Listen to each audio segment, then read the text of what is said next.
Hello students, welcome back again your economics station unlock economics. आज हम लोग 11th class की क्लास चालू करने वाले हैं। 11th क्लास चालू करने वाले हैं। बहुत दिन से इंतजार था बच्चों को, तो लो आ गए आज दीपक सर 11th क्लास लेकर। ठीक है, कौन आ गए? दीपक सर आ गए 11th क्लास लेकर। 11th क्लास की अब इकोनॉमिक्स की वीडियो आ जाएगी। अब 11th क्लास की भी वीडियो हमारे प्लेटफॉर्म पर डेली डलेगी। ठीक है, अभी हम लोग 11th क्लास के अंदर सेकंड टर्म का टॉपिक चालू करेंगे। फिर जब ये हो जाएगा तो हमारा सेकंड टर्म खत्म, उसके बाद हम लोग रिवीजन क्लास चालू करेंगे जिसमें फर्स्ट टर्म का भी टॉपिक आप लोगों को कराया जाएगा। बस आप लोगों को क्या करना है, ज्यादा ज्यादा शेयर करना है, सब्सक्राइब करना है, लाइक और कमेंट करना है। बस हम लोग और कुछ नहीं चाहते, हम लोग फ्री में प्रोवाइड करा रहे हैं। तो आप लोगों को ज्यादा से ज्यादा क्या करना है, सब्सक्राइब करना है और शेयर करना है। ठीक क्लास, तो हमारा क्या चलेगा 11th क्लास के अंदर? आज हमारा टॉपिक चलेगा कौन सा टॉपिक? तो थ्योरी ऑफ सप्लाई चलेगा, पूर्ति का सिद्धांत चलेगा, जो चलेगा पार्ट 1। कौन चलाएंगे? तो दीपक सर चलाएंगे। क्या चलाएंगे? 11th क्लास चलाएंगे। ठीक क्लास, तो आज हम लोग चालू करते हैं 11th क्लास सप्लाई का टॉपिक। ठीक है, ये देखो हमारा है सप्लाई। जब भी हम ये वाला टॉपिक चालू करेंगे, जब भी कोई क्वेश्चन एग्जाम में सप्लाई से रिलेटेड आता है, तो हम अपने आप को क्या मानेंगे? सप्लायर मानेंगे। हम अपने आप को क्या मानेंगे? उत्पादक मानेंगे। हम अपने आप को क्या करेंगे? बेचने वाला मानेंगे। हम अपने आप को प्रोड्यूसर मानेंगे, उत्पादक मानेंगे। ठीक है क्लास, तो देखते हैं क्या है सप्लाई का मतलब क्या है। Supply of A commodity mean quantity of the commodity which actually offered for the sale at a given price during the some particular time। मतलब इसमें क्या बोला? इसमें ये बोला कि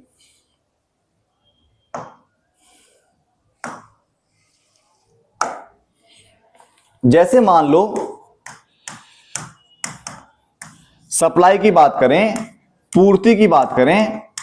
ठीक है, सप्लाई की बात करें, पूर्ति की बात करें। ये एक प्रोड्यूसर है।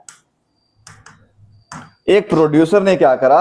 एक प्रोड्यूसर ने quantity at the commodity actually offer to sell given price during the some particular of time. मतलब इसने क्या करा? इस प्रोड्यूसर ने सामान सेल करने की कोशिश करी कोई पर्टिकुलर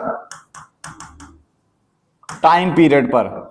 ठीक है, और उसका कोई प्राइस भी होगा। मतलब किसी डिफरेंट पॉसिबल प्राइस पर, किसी भी प्राइस पर, एक पर्टिकुलर टाइम पर एक प्रोड्यूसर सामान बेचने की इच्छा रखता है या सामान बेच देता है, उसे क्या बोलते हैं हम लोग? सप्लाई बोलते हैं। ठीक है क्लास, ठीक है, हम लोग क्या बोलेंगे? उसे सप्लाई बोलेंगे। ठीक है, देखो क्या लिखा है। The definition of supply of complete when it the following element. Complete कब होगी? क्वांटिटी ऑफ कमोडिटी ऑफर्ड, मतलब या तो सामान ऑफर करा जाएगा, बेचा जाएगा। Price of the commodity, price कुछ ना कुछ प्राइस होगी और कुछ ना कुछ टाइम चल रहा होगा। मतलब सामान बेचा जाएगा, किसी समय बेचा जाएगा, किसी प्राइस पर बेचा जाएगा। वो क्या कहलाएगी? सप्लाई कहलाएगी। वो क्या कहलाएगी? सप्लाई कहलाएगी। ठीक है, वो क्या कहलाएगी? हमारी सप्लाई कहलाएगी। इन सबके द्वारा ही सप्लाई की डेफिनेशन बनती है, वरना सप्लाई की डेफिनेशन नहीं बन पाएगी। ठीक है क्लास,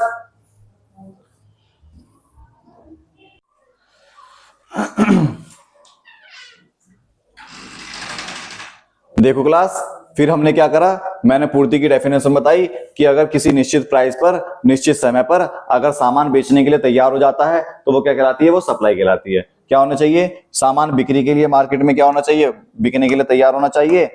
ठीक है,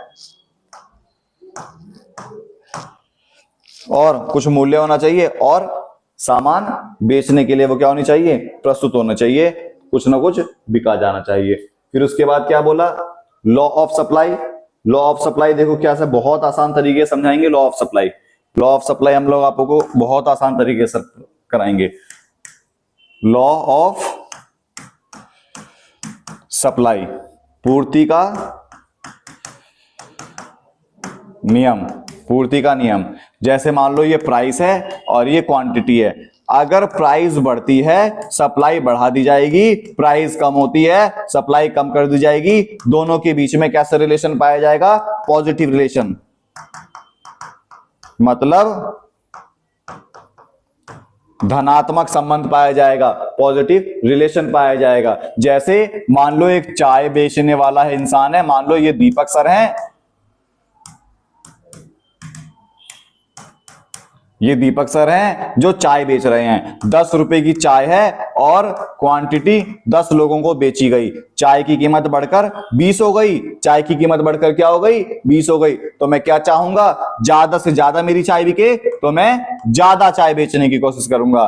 क्या करूंगा, ज्यादा चाय बेचने की कोशिश करूंगा। ठीक है, तो देखो प्राइस बढ़ी ना, तो क्या हो गया, सप्लाई बढ़ गई। समझ में आया?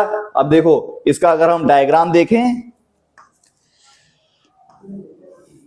ये प्राइस था और ये क्वांटिटी है, ये प्राइस है, ये क्वांटिटी है। डायग्राम हमारा ऐसे जाता है ऊपर की तरफ। ये देखो प्राइस बढ़ा तो क्वांटिटी भी क्या हो गई, बढ़ गई। प्राइस कम हुआ तो क्वांटिटी भी क्या हो गई, कम हो गई। दोनों के बीच में कैसा रिलेशन पाया जाता है, दोनों के बीच में कैसा रिलेशन पाया गया, पॉजिटिव रिलेशन पाया गया। बहुत आसान तरीका है बना बना कर लिखने का भी। When price of A commodity is increase, the demand of commodity is also increase. The price of commodity is decrease, demand of commodity of also decrease. समझ में आ गया? देखो ये लॉ ऑफ सप्लाई खत्म हो गया। पेपर में बहुत बार आता है ये। ठीक है, समझ में आ गया?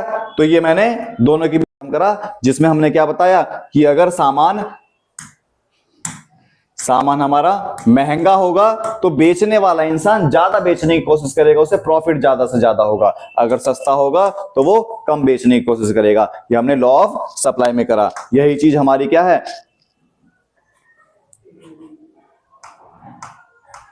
ये देखो मैंने इसमें बता दिया लॉ ऑफ सप्लाई डायग्राम बनाकर। सामान महंगा होगा, सप्लाई ज्यादा होगी, सामान सस्ता, सप्लाई कम। डायग्राम हमारा नीचे से ऊपर की तरफ जाता है, नीचे से ऊपर की तरफ जाता है। ठीक है क्लास? अब देखो इसमें आपूर्ति का नियम मैंने बता दिया। सप्लाई जो हमारी क्या है, अगर सामान महंगा होगा तो ज्यादा बिकेगा, कम होगा, ये तो हिंदी में बता दिया। हम आगे बढ़ते हैं।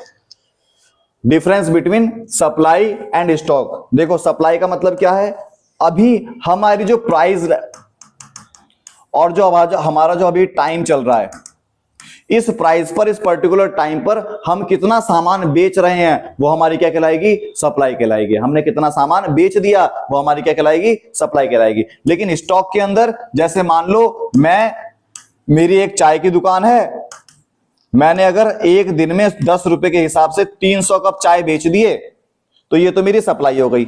और 500 कप चाय बनाने का मटेरियल पड़ा हुआ है हमारे पास, तो वो क्या हो गया, हमारा स्टॉक हो गया। ठीक है क्लास?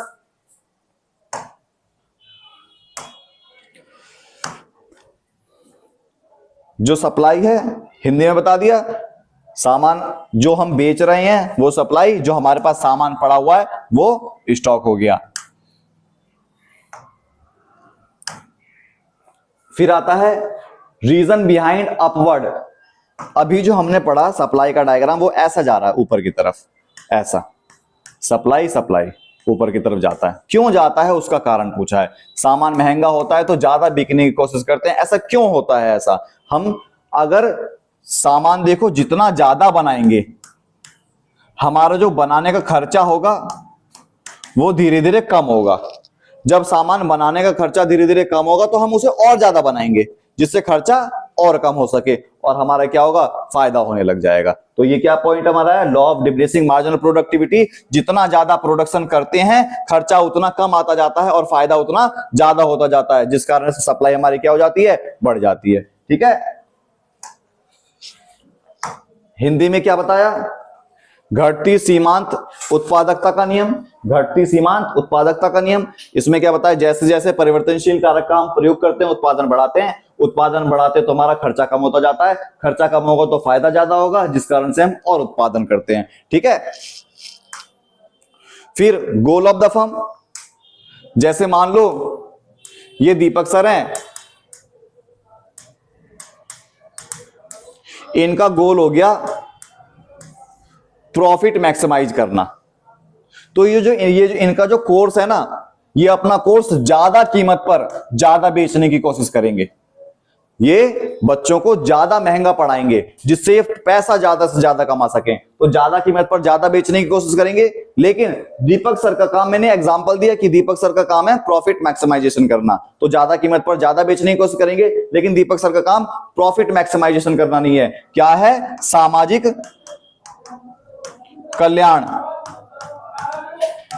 सोशल वेलफेयर करना है, सामाजिक कल्याण करना है, सोशल वेलफेयर करना है, सामाजिक कल्याण करना है। जिस कारण से क्या होगा? प्राइस